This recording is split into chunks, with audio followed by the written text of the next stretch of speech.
কখনো বৈদ্যুতিক গাড়ির বিপ্লব, কখনো মহাকাশ গবেষণায় নতুন দিগন্ত উন্মোচন। প্রযুক্তির প্রায় প্রতিটি বড় পরিবর্তনের সঙ্গে জড়িয়ে আছে তার নাম। একসময় ট্রিলিয়ন ডলারের মালিক হওয়া ছিল কেবল কল্পকাহিনীর বিষয়, কিন্তু প্রযুক্তি আর মহাকাশ গবেষণার যুগে সেই কল্পনাকেও হার মানিয়েছেন একজন মানুষ। ইতিহাসের প্রথম ব্যক্তি হিসেবে $1 ট্রিলিয়ন সম্পদের মালিক হয়ে বিশ্বকে নতুন করে ভাবতে বাধ্য করেছেন এই প্রযুক্তি উদ্যোক্তা।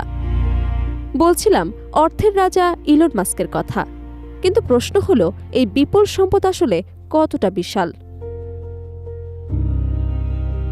প্রযুক্তি ও মহাকাশ গবেষণা প্রতিষ্ঠান স্পেস এক্সের অভূতপূর্ব সাফল্যের ধারাবাহিকতায় নতুন এক ইতিহাসের জন্ম হয়েছে। বিভিন্ন আন্তর্জাতিক অর্থনৈতিক বিশ্লেষণ অনুযায়ী ইলন মাস্কের মোট সম্পদের মূল্য $1 ট্রিলিয়ন মাইলফলক স্পর্শ করেছে বলে ধারণা করা হচ্ছে।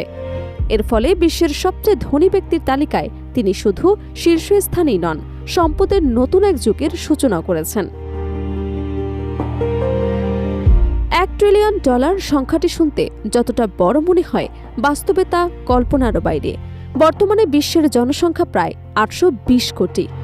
সেই হিসেবে একজন মানুষের হাতে থাকা সম্পদ দিয়ে পৃথিবীর প্রতিটি মানুষের জন্য উল্লেখযোগ্য অঙ্কের অর্থ বরাদ্দ করা সম্ভব। অর্থনীতিবিদদের মতে এই পরিমাণ সম্পদের প্রকৃত ব্যাপ্তি বোঝার জন্য সাধারণ সংখ্যার হিসেব যথেষ্ট নয়, প্রয়োজন তুলনামূলক বিশ্লেষণ। ধরা যাক $1 নোট দিয়ে $1 ট্রিলিয়ন সাজানো হলো। একটি নোটের ওপর আরেকটি নোট বসিয়ে যদি সোজা লাইন তৈরি করা হয়, তবে সেই লাইনের দৈর্ঘ্য পৃথিবী থেকে সূর্যের গড় দূরত্বের কাছাকাছি পৌঁছে যেতে পারে।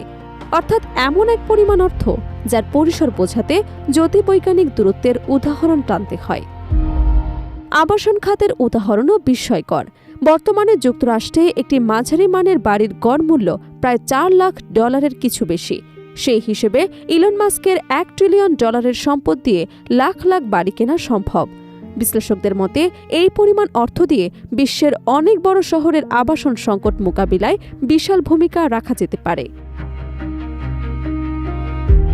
শুধু ব্যক্তি পর্যায়ের সম্পদ হিসেবেই নয়, অনেক দেশের অর্থনীতির সঙ্গেও তুলনা টানা হচ্ছে এই সম্পদের। ইলন মাস্কের জন্মভূমি দক্ষিণ আফ্রিকার বার্ষিক অর্থনীতির আকার কয়েকশো বিলিয়ন ডলারের মধ্যে সীমাবদ্ধ। সেই তুলনায় তার ব্যক্তিগত সম্পদের মূল্য দেশের মোট অর্থনৈতিক উৎপাদনের চেয়ে অনেক বেশি বলে বিভিন্ন বিশ্লেষণে উল্লেখ করা হচ্ছে। বিশ্ব অর্থনীতির দিকে তাকালেও একই চিত্র দেখা যায়। পৃথিবীর অধিকাংশ দেশের বার্ষিক জিডিপি $1 ট্রিলিয়ন নিচে, অর্থাৎ মাস্কের ব্যক্তিগত সম্পদের মূল্য অনেক রাষ্ট্রের পুরো অর্থনীতির সমান বা তারও বেশি। এ কারণে তার সম্পদকে শুধু ব্যক্তিগত অর্জন নয়, বৈশ্বিক অর্থনৈতিক শক্তির প্রতীক হিসেবেও দেখা হচ্ছে।